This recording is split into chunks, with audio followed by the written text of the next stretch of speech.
I've heard some great stories from parents and grandparents about this Christmas, about elves and wish lists. I was reading a couple of letters this afternoon. I like this one. It was one that I think maybe we can relate to. It said, "Dear," this was a small boy. It says, "Dear Santa, there are 3 little boys who live in our house.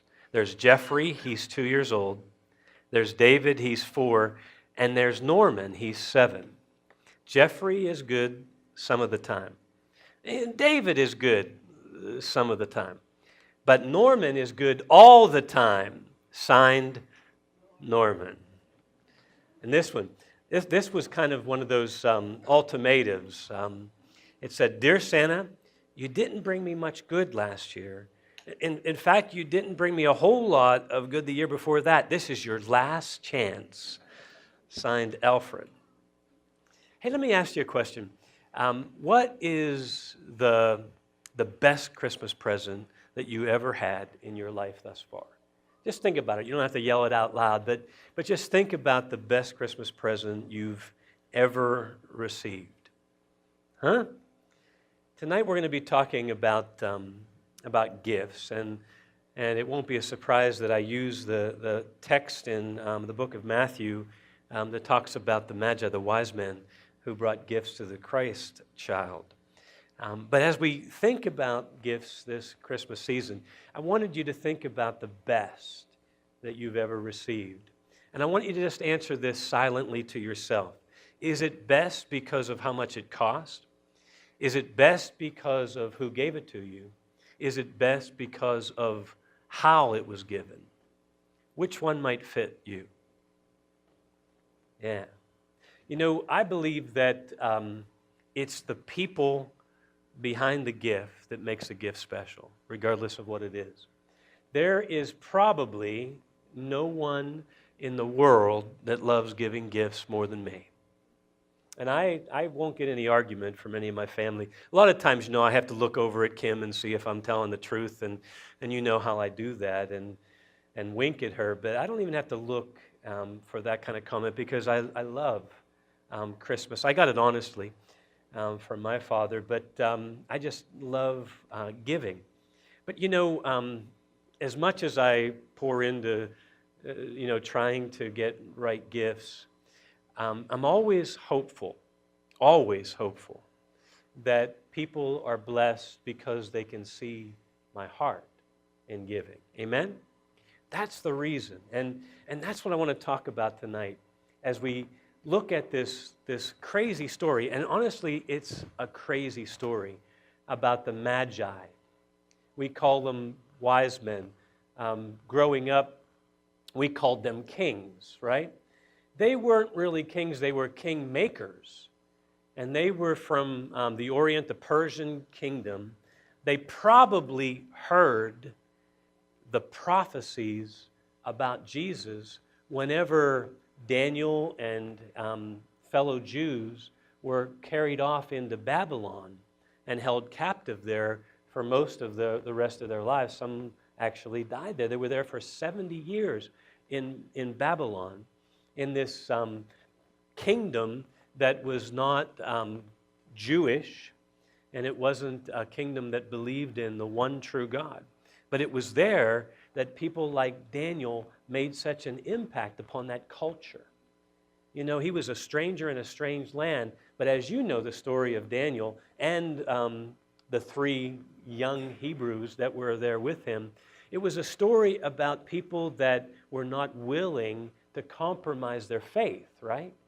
And because of it, God used them mightily to show himself to others. So I really believe, and most theologians believe, that the people in Babylon and later the Persian kingdom, because that's who conquered Babylon, came to know about the prophecies of Christ because of the Hebrews that were enslaved there for some 70 years. Daniel himself was promoted to be a chief wise man among all those others in the kingdom. And it's because of his integrity and God's blessing upon his life. And so there, Daniel, who was a revealer of dreams, right?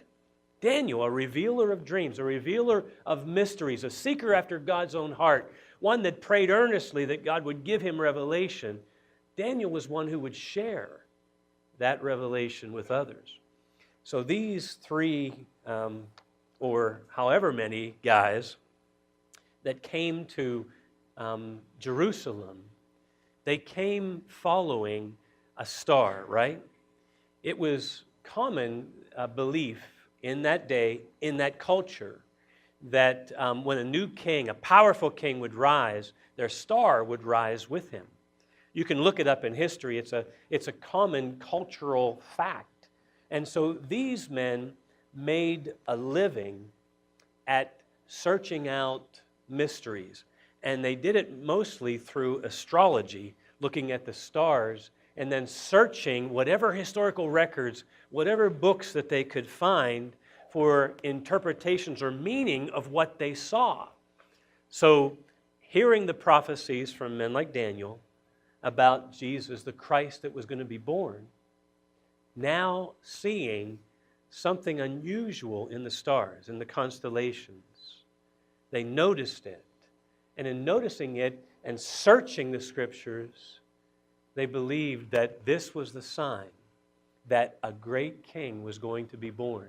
And they set out, as you know, to follow that star. As I mentioned, whether there were three or not, we don't know. We usually say three. Why? Because of the three gifts that they brought. Gold, frankincense, and myrrh. Gifts fit for a king. But they wouldn't have traveled alone. It would have been an entourage. It would have been a caravan that came into Jerusalem that day. The reason I say that is when you read this story in Matthew chapter 2 and just the first 11 verses, you know, the thing that strikes me is why there wasn't more of a stir among God's people that these men had come to town, that this caravan came, that they were coming following something that they truly believed was the announcement of the great king. The Jews would understand the great king's significance because they were looking for the great king that they called the Messiah to come. Why? Wasn't there more of a stir? Why did so many miss it? Yet these Oriental people, these Persians, these astrologers, these pagans, quite frankly, you know, not believers in the one true God, they saw it. And they saw what others obviously missed. Here's the story. Matthew chapter 2, verse 1 through 11. Very quickly, it says, after Jesus was born in Bethlehem in Judea, during the time of King Herod, Magi from the east came to Jerusalem and asked, where is the one who has been born King of the Jews? We saw his star in the east and have come to worship him. When King Herod heard this, he was disturbed, and all Jerusalem with him. He had called together all the people's chief priests and teachers of the law, the Jewish religious leaders, and asked them where the Christ, the Messiah, would be born. In Bethlehem in Judea, they replied, for this is what the prophet has written, but you, Bethlehem, in the land of Judah, are by no means least among the rulers of Judah, for out of you will come a ruler who will be the shepherd of my people Israel. Then it says, Herod called the Magi secretly and found out from them the exact time the star had appeared, which, by the way, was about or over a year prior to them arriving in Jerusalem. So, by the way, just as a side note, this is why in the next verses we're going to read, Jesus was no longer a swaddled child in the manger. He's an infant, probably a toddler, you know, in a house, still in Bethlehem. And it's the house, of course, that these Magi came to find the Christ child. So it says, after they heard the king, they went on their way, and the star that they had seen in the east went ahead of them until it stopped over the place where the child was. When they saw the star, they were overjoyed. On coming to the house, they saw the child with his mother Mary, and they bowed down and worshiped him. They opened their treasures and presented him with gifts of gold and incense, frankincense, and myrrh. You know, this is an amazing story. We have to look at what in the world is going on. Here's what I want you to think about now. So, Jesus is born to a poor family, honestly, who is outcast. They're estranged from their relatives, ashamed by them, because no one would believe that the child that Mary was carrying wasn't Joseph's or, God forbid, somebody else's. So there they were, alone. Really, no money. We know the story from the Luke account, how they went and didn't even find room. Then they stayed and somehow find this house, but still have to be wondering, what's next for us? Well, here's the point. God knew what was next. God understands exactly what we need when we need it. And His timing, while we don't like it, is perfect. While we don't always agree with it, His timing is just at the right time. Amen? Here's the thing. So these Magi bring very expensive gifts to the Christ child, right? Just about the time they learned from an angel in a dream that Herod, who had stopped them and they talked to on the way in, now was plotting to kill all the babies in Bethlehem because he was threatened by this new king who would be rising. He was threatened so much that he was willing again, by the way, to commit murder. Herod was no nice man. He had already killed some of his sons who he thought were plotting to overtake him. He was not a good man, a godly man.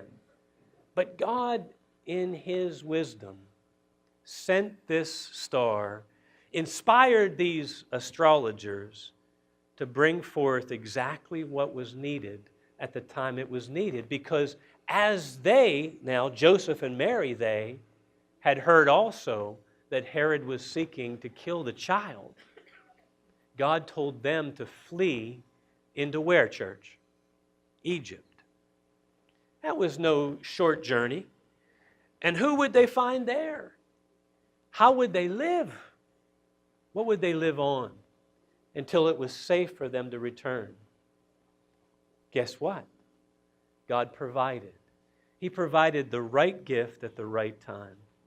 Gifts that were very elaborate, but gifts that would sustain them through their entire years of Egypt until it was safe for them to return. The wise men were used by God to be able to see something that so many other people could not see. So many others couldn't see what they had seen.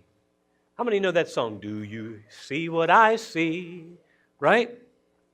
How many have had experiences in their lives where they wonder what God is up to, besides me? When they wonder, God, do you really know what you're doing? Are you really in control? Are you really at work in my life? Are you guiding? Are you leading? Are you bringing into my life the things that you know I need? Sometimes it doesn't seem that way. Sometimes it doesn't seem that God is paying attention. Sometimes we're not looking for the signs that show that He is. Isn't it an amazing principle of God that those who seek Him find Him? How many people do you know this Christmas time that are going to make a big deal about Christmas, but completely leave Jesus out of the picture? I bet you some. It's so easy to do, especially in our day, in our age, in our culture. It's so easy with everything else that Christmas has become to leave the reason for the season out of the picture. You know what? I wonder how many times in my life that I have missed God's signs, that I have missed His direction because I was not seeking enough. If there's one thing I worry about in my life, probably more than anything else, it's that, missing God. You know what I mean? Missing Him, missing His direction, missing His guidance. Because I know He does. I know He leads. I know that if I can hear His voice, if I can really tap into what He's trying to tell me, how He's trying to lead me, I know everything is going to be okay. I know it. But what if I miss it?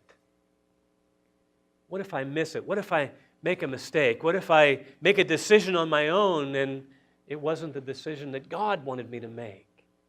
I worry about those things, don't you? I want to hear from Him. I want to be led by Him. I want to have that peace of knowing He's guiding, He's in control, He's leading. But you know, the principle is He will lead us if we are willing. He will guide us if we are seeking. You ever heard that saying, wise men still seek Him? How true is that?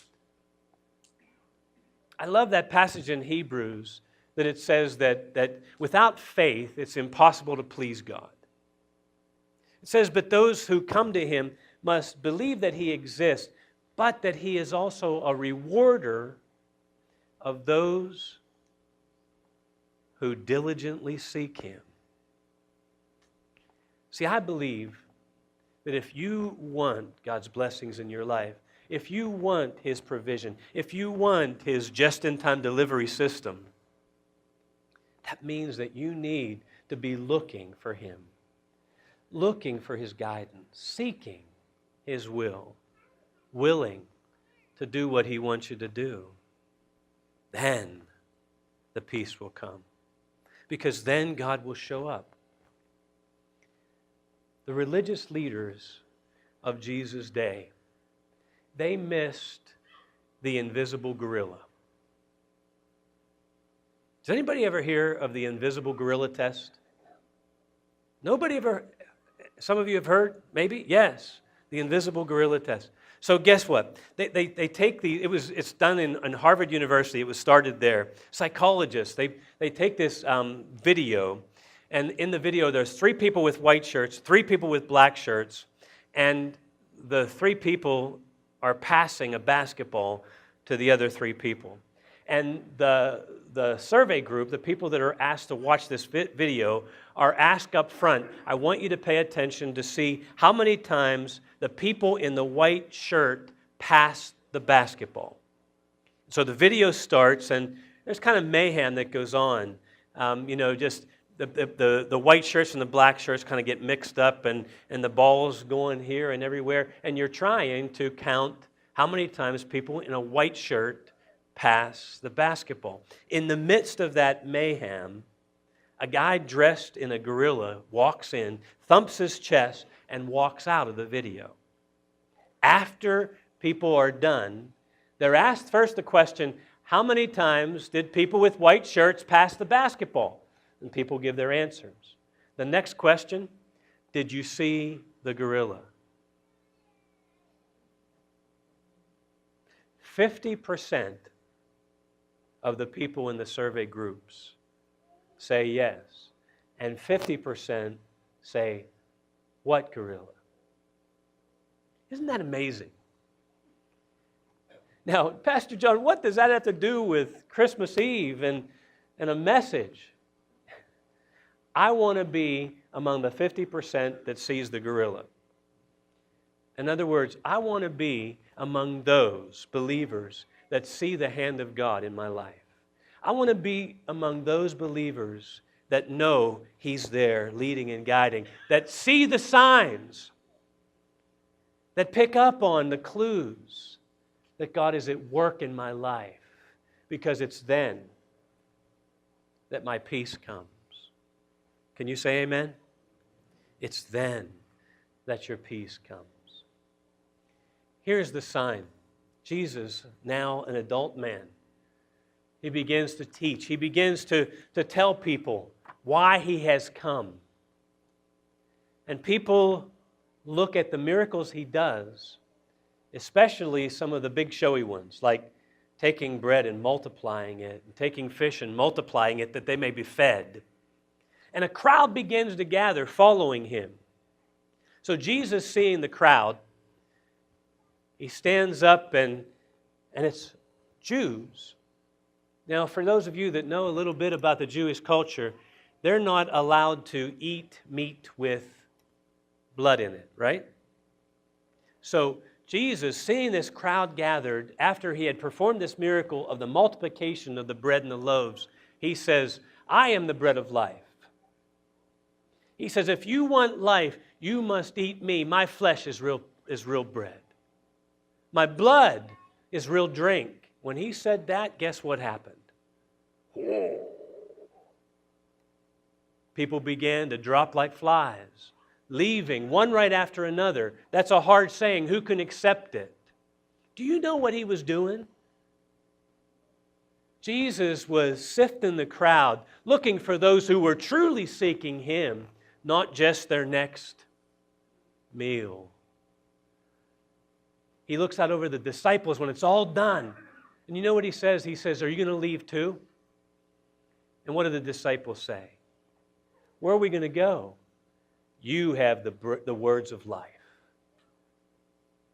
You know, God is looking for seekers that really want to be with him.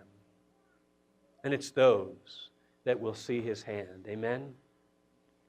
You're here tonight and it's like preaching to the choir, right? Because you have taken time out of your busy holiday season and you've come to our candlelight Christmas service. It's a wonderful first step, isn't it? But I pray tonight that you take the next step. I pray tonight that tonight you actually see his hand at work in your life. I pray that you feel his presence so strongly in your life. I pray that when you leave this place tonight, you have a peace of knowing that God is with you. I pray that that worry that you've been thinking about, what am I going to do, just dissolves with the confidence of knowing God is with me. It's going to be all right. It's going to be all right. God is here. I see his hand. I feel his spirit. I know his love. So we're going to have communion right now, and I'm going to ask the ushers to come. And as we prepare for communion before our last song and before our candle lighting, I pray that you prepare your hearts to receive him anew. Now, for some of you, I know that you accepted the Lord a long time ago. Some others, maybe not so long ago. Maybe there's even one here that has not truly brought Christ into their heart.